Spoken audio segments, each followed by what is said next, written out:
오늘 제가 겸손하라는 제목으로 설교를 하겠습니다. 하나님은 우리를 사랑하십니다. 중요한 것은 우리가 하나님의 사랑을 받을 때 하나님께서 주신 사랑 안에 계속 거하는 것입니다.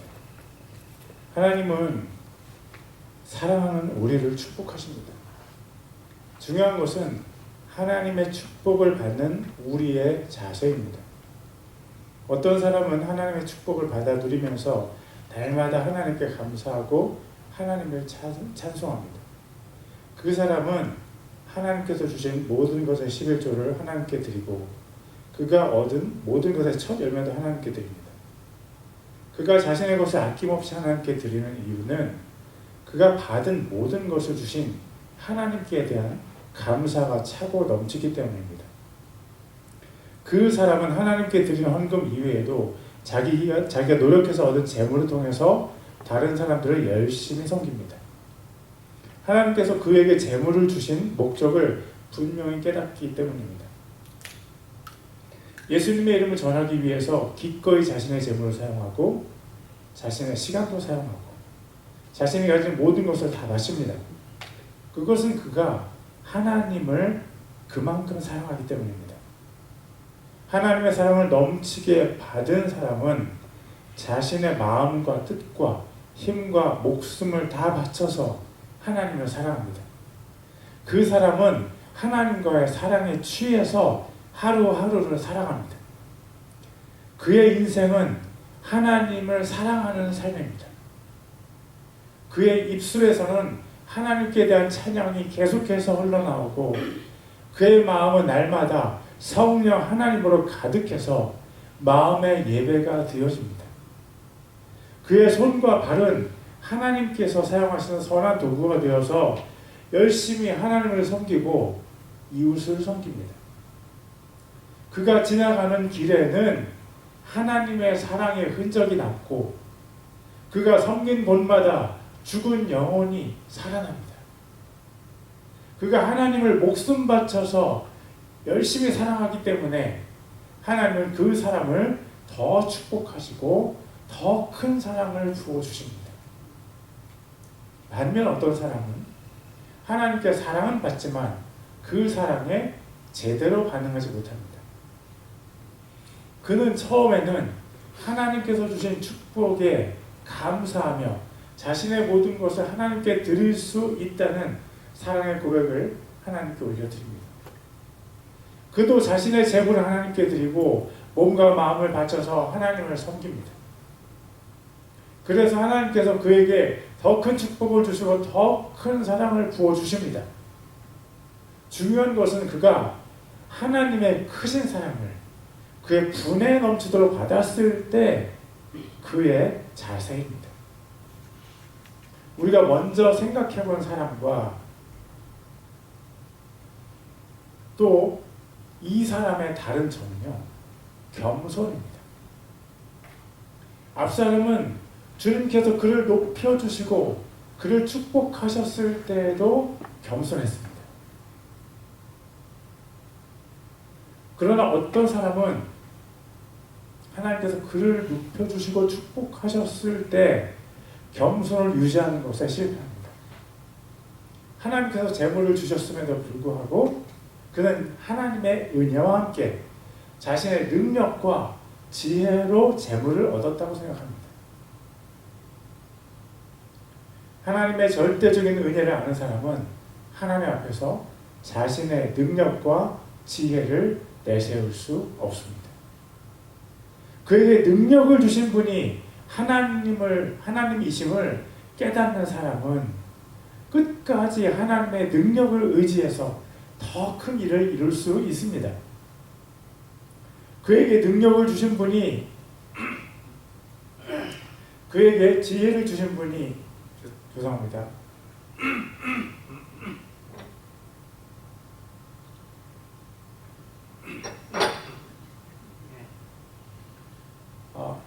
After I come back from Korea, I got a cold.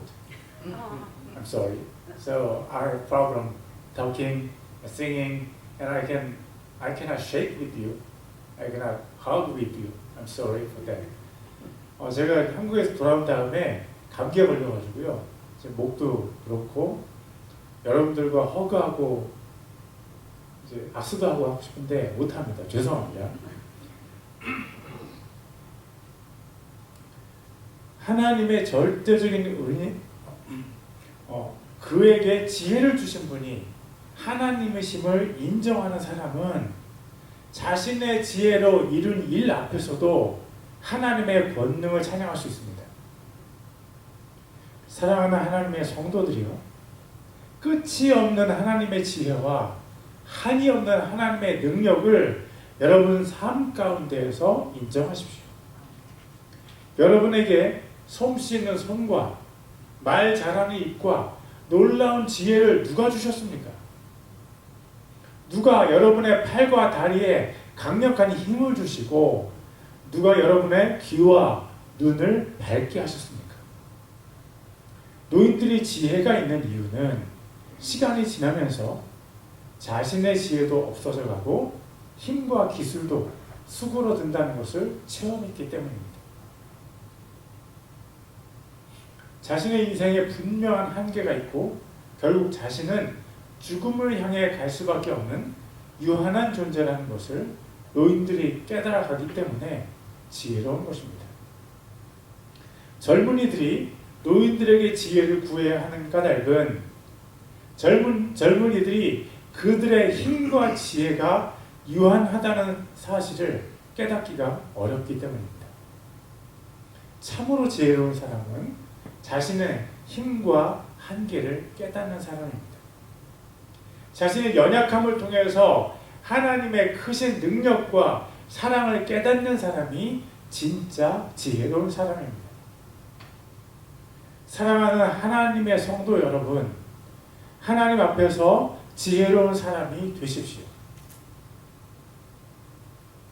하나님께서 주신 작은 축복 앞에 지혜롭게 사는 사람은 하나님께서 더 큰 축복을 허락하실 수 있습니다. 하나님께서 주신 큰 축복 앞에서도 하나님을 변함없이 사랑하고 섬기는 사람은 하나님께서 더 엄청난 축복을 허락하실 수 있습니다. 우리가 하나님을 배반하지 않고 끝까지 하나님을 섬기는 한 하나님의 사랑과 축복은 우리의 삶에 가득 넘쳐 흐를 것입니다. 우리 모두가 진정한 지혜를 소유하기를 축복합니다.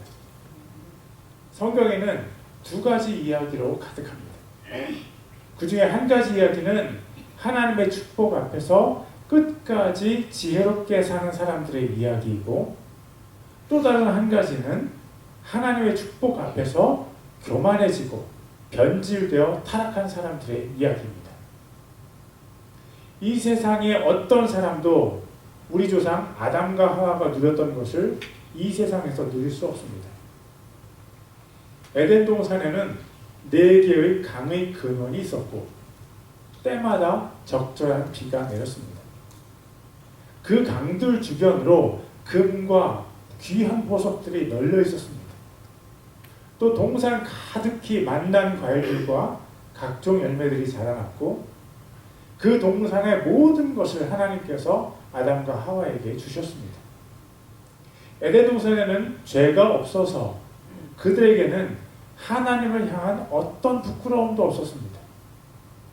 우리는 하나님과 얼굴을 대해서 이야기할 수 없는데 그것은 우리에게 죄가 있기 때문입니다. 우리는 하나님의 놀라운 사랑을 있는 그대로 받을 수 없습니다.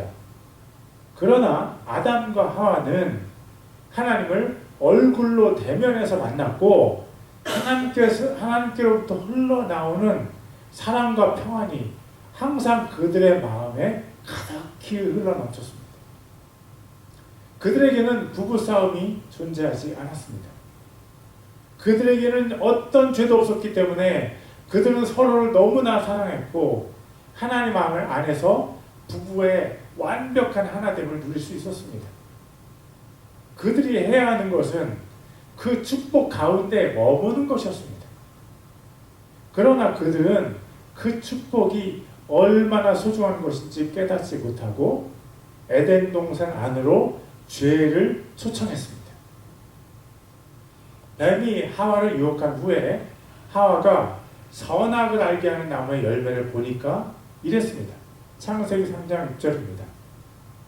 여자가 보니 그 나무가 먹기에 좋고 보기에 아름다우며 사람을 지혜롭게 할 만큼 탐스러운 나무이므로 여자가 그 나무 열매를 따서 먹고 자기와 함께한 자기 남편에게도 주매 그가 먹으니라. 하와가 선악을 알게 하는 나무를 보니까 그 열매가 먹기에 좋고 눈으로 보기에 아름답고 사람을 지혜롭게 할 만큼 탐스러웠습니다.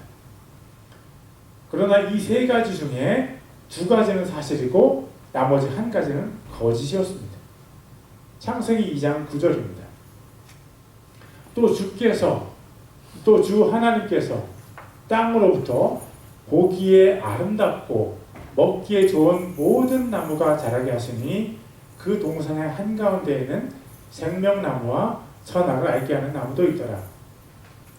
그 나무의 열매는 먹기에 좋고 눈으로 보기에 아름다웠다는 것은 사실입니다.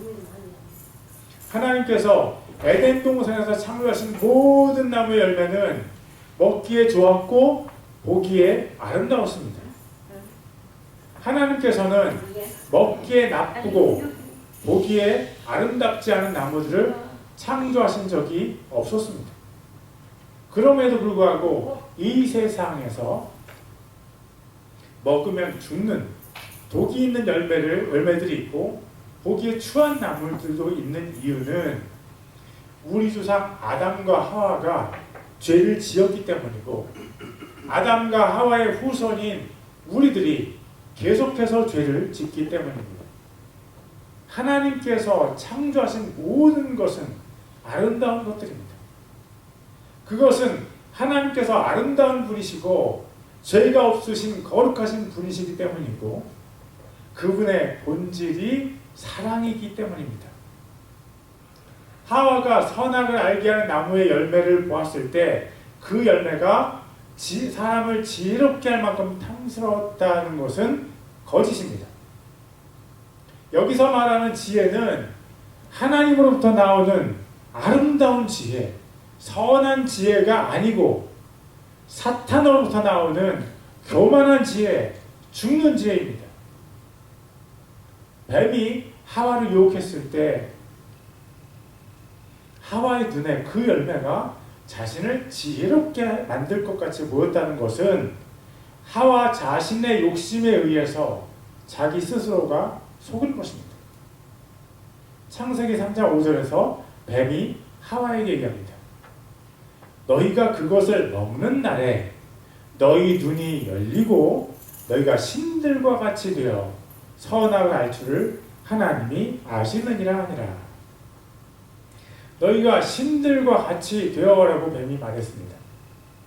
뱀이 하와를 유혹할 때 너와 내 남편이 이 열매를 먹으면 너희들은 하나님처럼 될 거야 라고 말했습니다. 자기 스스로를 하나님처럼 높이는 것이 사탄의 지혜이고 죽는 지혜이며 그것을 한 단어로 줄이면 바로 교만입니다. 아담과 하와가 자기 스스로를 하나님처럼 높이려고 했습니다. 진정한 지혜는 하나님으로부터 나오고 사람을 살리며 하나님 앞에서 사람을 겸손하게 합니다. 그래서 정말 지혜로운 사람은요, 하나님과 사람 앞에서 자신을 높이지 않고 하나님께서 자신에게 하신 놀라운 일을 인정하는 겸손한 사람입니다. 교만은 사람을 죽이게 합니다. 잠언 16장 8절입니다. 멸망에 앞서 교만이 나가며 넘어짐에 앞서 거만한 영이 있느니라. 멸망에 앞서, 다시 한번 읽습니다. 멸망에 앞서 교만이 나가며 넘어짐에 앞서 거만한 영이 있느니라. 교만한 아담과 하와는 에덴 동산에서 쫓겨나면서 이 세상에서 누릴 수 있는 가장 큰 축복을 잃어버리게 되었습니다. 창세기 3장 24절입니다. 이같이 하나님께서 그 남자를 쫓아내시고 에덴의 동산 동쪽에 그룹들과 사방으로 도는 불타는 칼을 두어 생명나무의 길을 지키게 하십니다. 성경에는 아담과 하와 같은 사람들의 이야기가 가득합니다.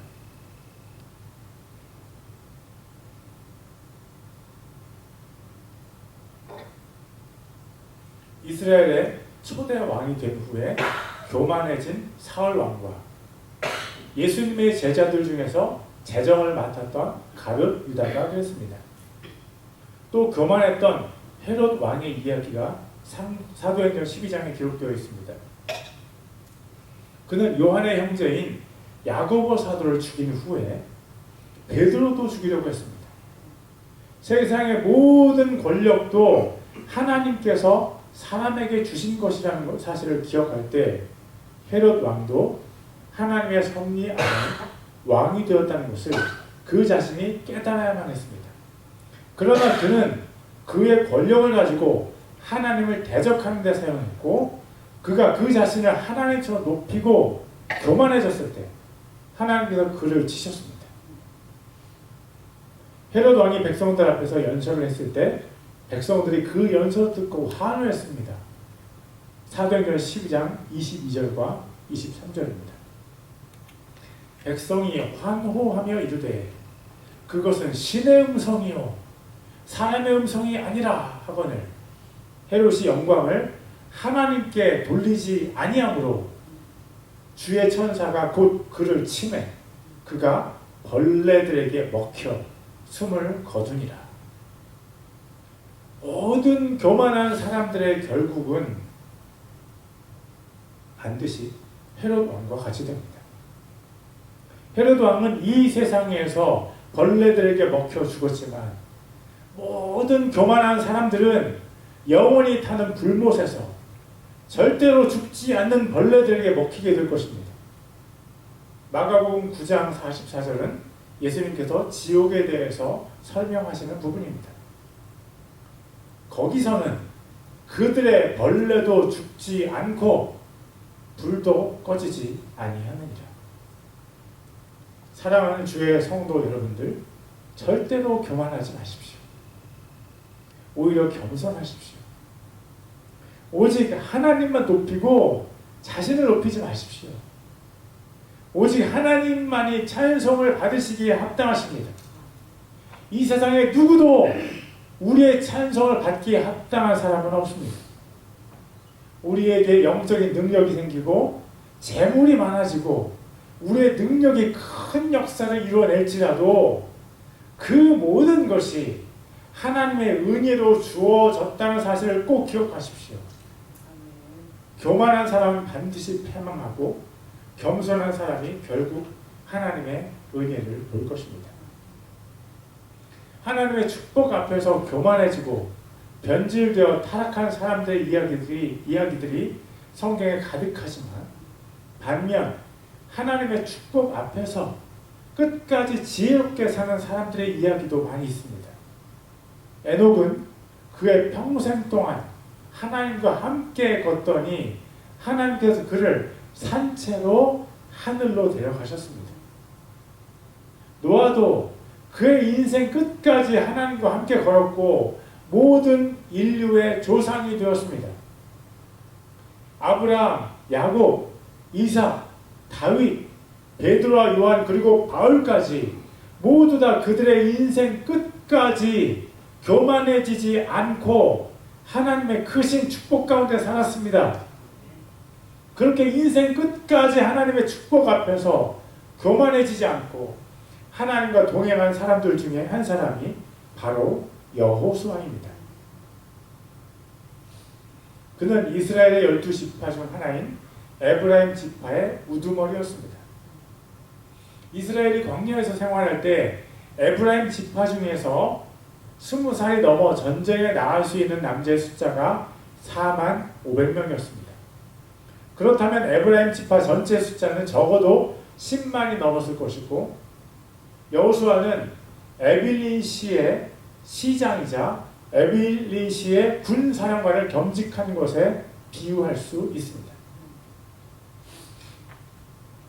그는 큰 권력이 있었고 재산도 있었습니다. 그러나 그는 이스라엘의 지도자인 모세를 대항해서 자신을 높이지 않았고 종처럼 모세를 섬겼습니다. 그는 아말렉과의 전쟁에서 이스라엘을 승리로 이끌었고 모세와 함께 시내산에 올라가는 축복을 누렸습니다. 그러나 그런 축복들이 여호수아의 마음에서 겸손을 빼앗아가지 못했습니다. 그는 여전히 모세의 종으로 섬겼습니다. 하나님께서 그를 이스라엘의 지도자로 세우셨을 때 그는 이스라엘 민족에게 모세와 같이 큰 지도자가 되었습니다. 그의 명령으로 언약궤가 물이 뚝에 넘쳐 흐르는 요단강에 들어갔을 때 강물이 뚝 끊어져서 언약궤를 기점으로 하류는 마른 땅이 되었고 상류는 물이 물 위에 올라섰고 뚝 가운데 하늘로 물벽이 생겼습니다. 이스라엘이 여리고성을 공격할 때 여호수아의 말대로 성을 돌다가 소리치니까 견고한 여리고 성벽이 와르르 무너져 내렸습니다. 여호수아의 명성이 모세에 필적할 만큼 하나님께서 여호수아를 높여주셨습니다. 그렇지만 여호수아는 단 한 번도 교만한 모습을 보여주지 않았습니다. 사람의 인생의 시작도 매우 중요하지만 가장 중요한 것은 사람의 마지막입니다. 이 세상에서 처음에는 하나님을 섬기는 척하다가 나중에는 다른 모습을 보여주는 사람들이 많이 있습니다. 그러나 여호수아는 끝까지 하나님 앞에서 겸손한 모습을 유지했습니다. 여호수아 24장 29절이 여호수아의 죽음을 기록하고 있습니다. 이 일들 후에 주의 종 눈의 아들 여호수아가 110세의 죽음에 여호수아가 죽기 전에 이스라엘 백성의 지도자들을 불러서 이야기한 사건이 여호수아 24장 1절부터 28절까지 기록되어 있습니다. 이 이야기는 여호수아의 유언입니다. 그 유언 중에 가장 유명한 구절이 바로 오늘의 설교 구절인 여호수아 24장 15절입니다. 만일 주를 섬기는 것이 너희에게 나쁘게 보이거든 너희 조상들이 강 저편에서 섬기던 신들이든지 혹 너희가 거하고 있는 땅에 아모리 족속의 신들이든지 너희가 섬길 자를 이날 택하라. 그러나 나와 내 집으로 말하건대 우리는 주를 섬기겠노라 하매 나와 내 집으로 말하건대 우리는 주를 섬기겠노라.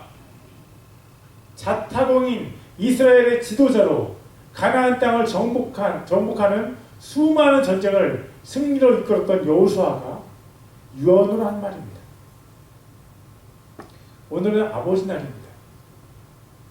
가정을 여호수아처럼 이끌어갈 아버지들이 이렇게 간절하게 필요했던 적이 인류 역사상 있었을까 싶습니다. 아버지들이 가정의 리더의 역할을 깨닫지 못하고 세상 지식과 미디어의 가정의 리더 자리를 빼앗겨버린 시대가 바로 지금입니다. 자녀들은 성경적인 아버지들이 나타나는 것을 간절히 목말라 하고 있는데 그런 아버지가 되겠다고 세상을 향해 전쟁을 선포한 아버지들은 도대체 어디에 있는지 모르겠습니다. 사랑하는 현재와 미래의 아버지 여러분, 여러분의 모든 것을 쏟아 부어서 여러분의 가정을 하나님을 섬기는 가정이 되게 하십시오.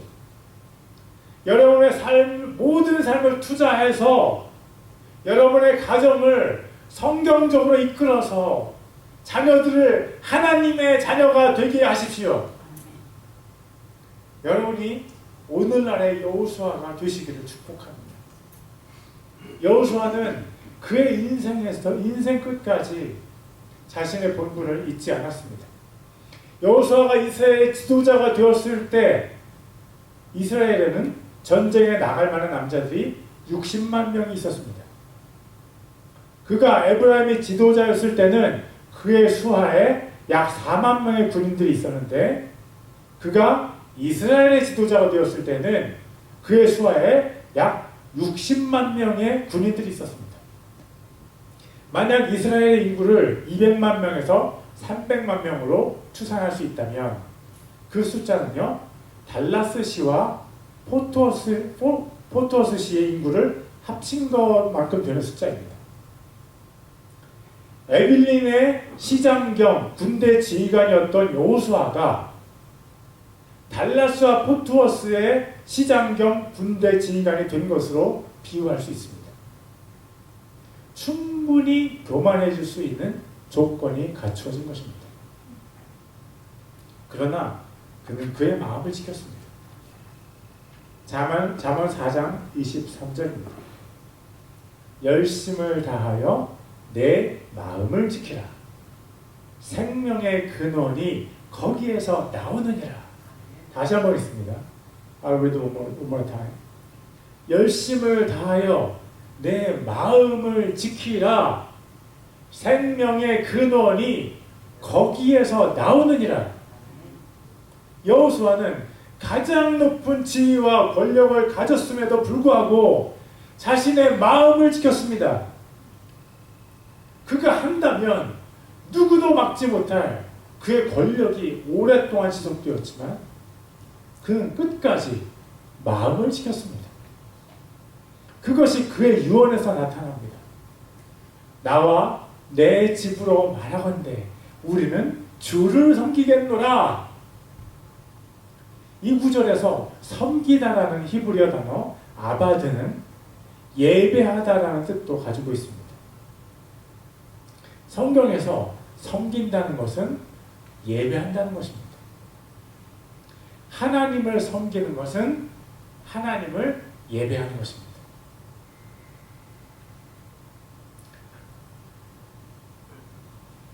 하나님께서 그를 이스라엘의 가장 높은 위치에서 이스라엘의 땅을 분배하며 강한 적들의 멸망을 시키는 축복을 오랫동안 주셨음에도 불구하고 여호수아는 변질되지 않았고 여전히 하나님을 예배하는 사람이 되었습니다. 모세가 그렇게 갈망했지만 이루지 못했던 것이 하나님께서 약속하신 가나안 땅에 들어가는 것이었는데 모세도 이루지 못한 꿈을 여호수아는 이루었습니다. 그러나 그는 교만해지지 않도록 자신의 마음을 열심히 지켰고 하나님 앞에서 또 사람 앞에서 하나님만을 높였습니다. 그것이 바로 하나님을 예배하는 예배자의 마땅한 자세입니다. 열심을 다해서 마음을 지켜야만 하는 우리 예배자들이 주의해야 하는 것은 우리가 누구를 섬기고 누구를 예배하느냐는 것입니다. 우리는 하나님을 섬기고 하나님을 예배해야 합니다. 교회에서 식사를 준비할 때, 설거지를 할 때 하나님을 섬기는 마음으로 해야 합니다. 만약 누군가가 교회에 일을 하면서 사람을 섬기면 그 사람은 마귀의 시험에 넘어지기 쉽습니다. 똑같은 일을 해도 사람을 섬기는 사람과 하나님을 섬기는 사람의 마음이 다릅니다. 마귀가 그 사람을 시험하려고 어려운 일, 실망하는 일을 던져줍니다. 사람을 섬기는 사람은 그 시험을 통해서 사람에게 실망하고 낙심하고 교회를 떠나거나 하나님을 떠날 수도 있습니다. 그러나 하나님을 섬기는 사람은요, 시험이 올 때 사람에게서 실망스러운 모습을 보지만 그런 시험이 하나님을 섬기는 모든 사람에게 당연히 오는 것을 알기 때문에 크게 절망하지 않고 다시 일어섭니다. 잠언 24장 16절입니다. 의인은 7번 넘어질지라도 다시 일어나려니와 사악한 자는 넘어져서 해악에 빠지리라. 성도 여러분, 교회에서 사람을 섬기지 말고 하나님을 섬기세요. 사람에게 칭찬을 들으려고 하지 말고 하나님께 칭찬을 들으십시오. 이 세상에서 복 받으려고 노력하기보다 하나님의 나라에서 하나님께서 주시는 큰 복을 누리려고 노력하십시오. 무슨 일을 하든지 하나님을 사랑하고 하나님을 섬기는 마음으로 하십시오.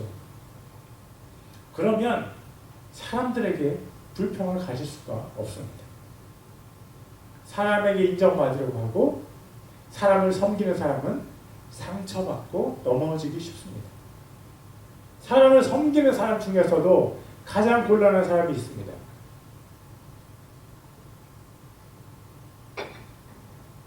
그 사람은 바로 자기 자신을 섬기는 사람입니다. 여러분 잘 들으십시오. 우리는 하나님을 섬기고 하나님을 예배하기 위해서 함께 교회에 모인 것임을 잘 기억하십시오. 그러나 우리가 세상에서 살 때 우리는 종종 우리 자신의 노력으로 우리를 위한 어떤 것을 성취하려고 노력합니다. 그것이 돈일 때도 있고 명예나 건강일 수도 있습니다. 그런데 그런 사람이 교회에 와서 똑같은 방식으로 교회에서 자신을 위한 어떤 것을 얻으려고 노력한다면 그것이 아주 위험할 수 있습니다. 교회는요, 자신을 위해서 노력하는 장소가 아니고 하나님을 위해서 노력하는 장소입니다. 성도는 성도 자신의 영성을 높이기 위해서 달려가지 않고 하나님께 영광을 돌리기 위해서 노력하는 사람입니다. 성도는 자기 자신의 유익을 구하지 않고 자신의 낮아짐을 통해서 하나님께 유익이 되기를 원하는 사람입니다. 성도는 자기 자신을 드러내지 않고 예수님만을 드러내며 예수님을 주신 하나님의 사랑을 드러내기 위해서 자신을 희생하는 사람입니다. 성도는 하나님께 모든 영광을 돌리는 사람이지 자신에게 영광을 자신의 영광을 드러내는 사람이 아닙니다. 가장 위험한 목사는요, 설교를 못하고 게으르 목사가 아닙니다. 가장 위험한 목사는 하나님께 모든 영광을 돌려야 하는 그 자리에서 자신의 영광을 취하고 있는 목사입니다. 성도는 가장 높아졌을 때 가장 위험합니다. 하나님께서 성도에게 축복을 부어주셨을 때 그때가 가장 위험합니다. 왜냐하면 성도 자신이 그 축복에 합당하다고 착각할 수 있기 때문이고 하나님을 예배하기보다 자기 자신을 예배할 가능성이 가장 높기 때문입니다. 교회는 낮아지는 공동체입니다.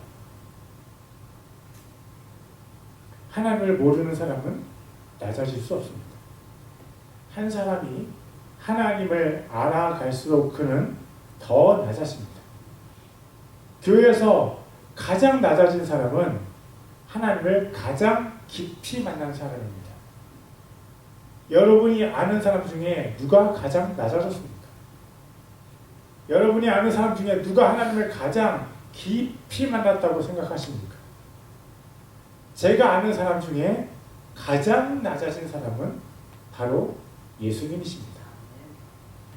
예수님의 제자들에게 성령님께서 임하신 후에 베드로가 설교할 때 다윗이 쓴 시편 16편 10절을 인용했는데 그것이 사도행전 2장 27절에 기록되어 있습니다.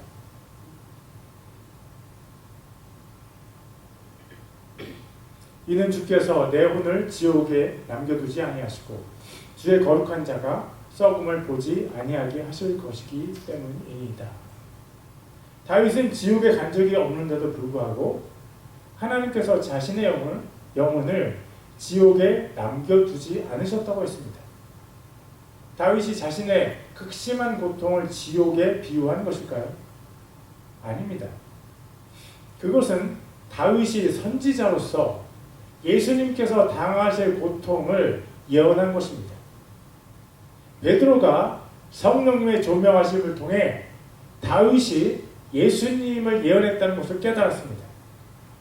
그래서 베드로는 다윗의 시편을 인용한 후에 다시 한번 그 구절을 재인용하면서 그것이 예수님의 부활의 의미라고 선포했습니다. 사도행전 2장 31절입니다.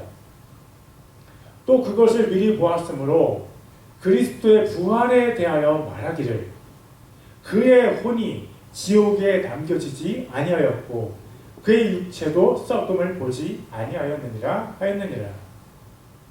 예수님의 부활은요, 무덤에서의 부활만이 아니고 지옥에서의 부활입니다.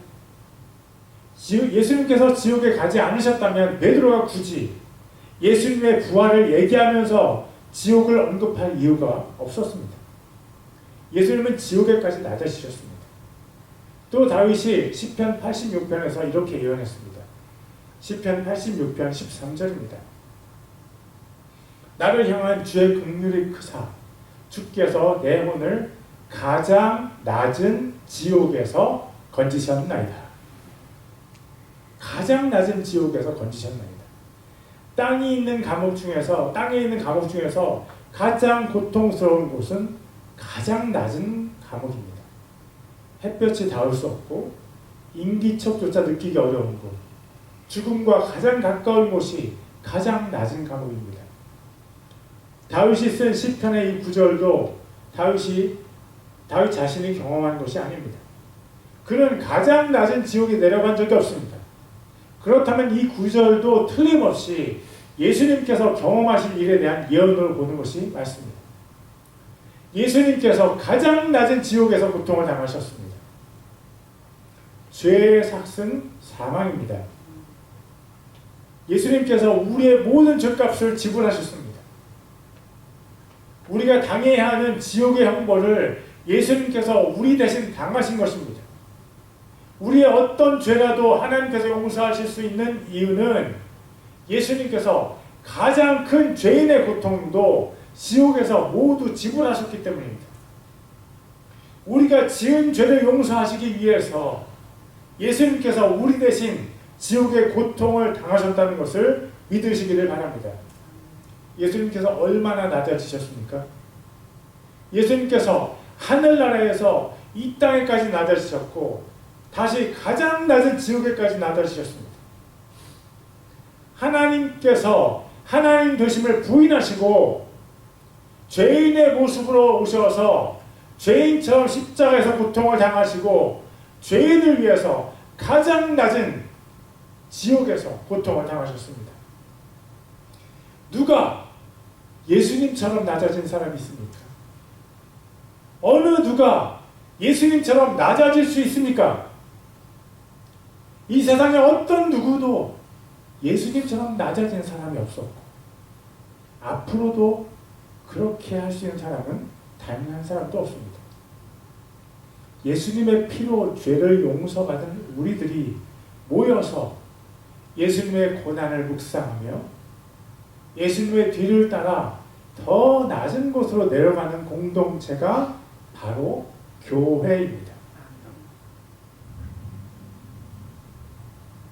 그러므로 성도는요, 낮아지는 사람이고 가장 낮은 지옥에까지 낮아지신 예수님을 뒤따라가는 사람입니다. 예수님의 부활이 예수님께서 가장 낮아지신 곳에서 가능했다면 하나님께서 우리를 데려가시는 휴거도 우리가 가장 낮아진 곳에서 일어날 것이 분명합니다. 우리의 부활도 우리가 우리 자신을 버리고 계속 더 낮아질 때 가능한 것입니다. 여호수아는 그 높은 지위와 권력을 가졌는데도 불구하고 하나님을 예배하고 하나님만을 섬기겠다고 자신 있게 선포했습니다. 그것은 그가 자신의 마음을 겸손으로 부장하고 끝까지 하나님의 사랑으로 자신의 마음을 채웠기 때문에 가능한 것이었습니다. 그것은 그가 오실 메시아 예수님을 믿음으로 바라보며 하나님 앞에서 지속적으로 자신을 낮추었기 때문에 가능한 것입니다. 사랑하는 성도 여러분, 예수님을 따라가는 길은 계속 낮아지는 길입니다. 계속 낮아지는 성도의 길 끝에 부활의 소망이 우리를 기다립니다. 겸손하신 예수님을 따라가면서 우리의 마음을 예수님의 겸손으로 채워가는 우리가 됩시다. 우리 함께 겸손합시다.